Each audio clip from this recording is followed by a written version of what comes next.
Assalamualaikum warahmatullahi wabarakatuh. Perkenalkan, saya Juta Putri Nabila, NPM 212-734, Prodi Perbankan Syariah, Fakultas Agama Islam, Universitas Muhammadiyah Sumatera Utara. Hari ini saya akan menjelaskan pengertian mengenai penggadaian syariah. Mari kita tonton. Baiklah, kita masuk di penggadaian syariah atau RAN. Pengertian gadai syariah. Gadai diistilahkan dengan RAN dan dapat juga dianamai al-hasbu atau Fasa 1996. Secara etimologis, pengertian RAN adalah tetap dan lama, sedangkan al-habsu berarti penahanan terhadap suatu barang tersebut. Syafi'i 1987. Sedangkan menurut Sabik 1987, RAN adalah menjadikan barang yang mempunyai nilai harta menurut pandangan syara sebagai jaminan hutang hingga orang yang bersangkutan boleh mengambil sebagian manfaat barang itu.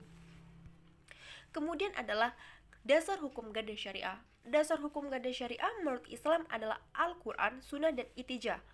Ayat Al-Quran yang dapat dijadikan dasar hukum perjanjian gadai adalah Al-Quran Surah Al-Baqarah ayat ke-282 dan 283 yang berbunyi, "Hai orang-orang yang beriman, apabila kamu bermuamalah tidak secara tunai untuk waktu yang ditentukan, hendaklah kamu menuliskannya. Dan jika kamu dalam perjalanan sedang atau tidak memperoleh seorang penulis, maka hendaklah ada barang tanggungan yang dipegang atau oleh yang berpiutang. Akan tetapi, jika sebagian kamu mempercayai sebagian yang lain, maka hendaklah yang dipercaya itu menunaikan amanat hutangnya." Yang ketiga, rukun akad gadai syariah. Rukun ada dan syarat sahnya perjanjian gadai adalah sebagai berikut. 1. Ijab qabul atau sihhat. Yang kedua, orang yang bertransaksi atau akid terdiri dari rahin, pemberian gadai, dan murtahin, penerima gadai. Yang ketiga, adanya barang yang digadaikan atau marhun. Keempat, utang marhun bi. Masuk kita ke poin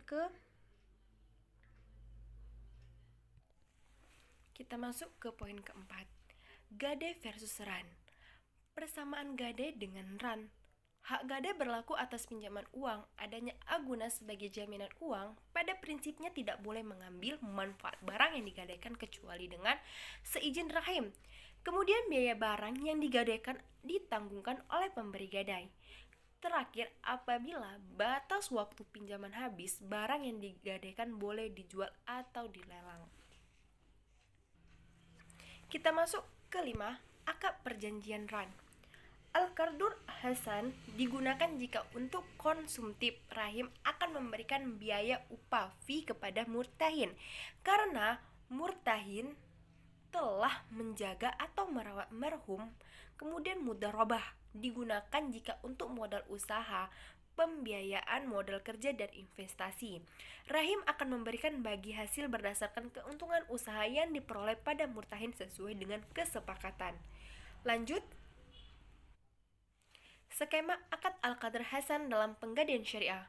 Yang ini kita bisa lihat, yaitu pertama adalah pencairan, adanya murtahin, rahim, dan akad RAN, marhum, dan penyerahan marhum.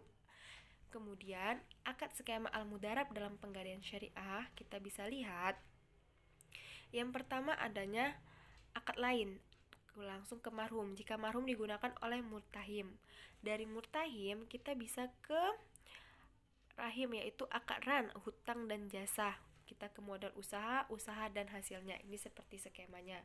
Selanjutnya adalah skema akad bai' al-muqayyadah dalam penggadaian syariah. Maka pencairan barang, murtahin, dan yang lainnya bisa kita lihat caranya. Baiklah, pada kesimpulan yang dapat saya ambil mengenai penggadaian syariah adalah penggadaian sebagai salah satu lembaga keuangan yang berfungsi memberikan kredit kepada masyarakat atas dasar hukum gadai dengan jaminan benda bergerak dengan prosedur pelayanan yang sangat baik, mudah dan amanah serta cepat, serta menggunakan syarat apapun mengenai penggunaan dananya. Kondisi ini semakin meningkatkan peran penggadaian sebagai lembaga keuangan alternatif untuk menunjang pembangunan ekonomi kerakyatan. Dan penggadaian syariah juga menggunakan ketentuan syariah Islam yang dapat menguntungkan satu sama lain dan juga dapat mendekatkan kita dengan Allah Subhanahu wa taala. Baiklah, sekian pengertian gadai menurut saya. Wassalamualaikum warahmatullahi wabarakatuh.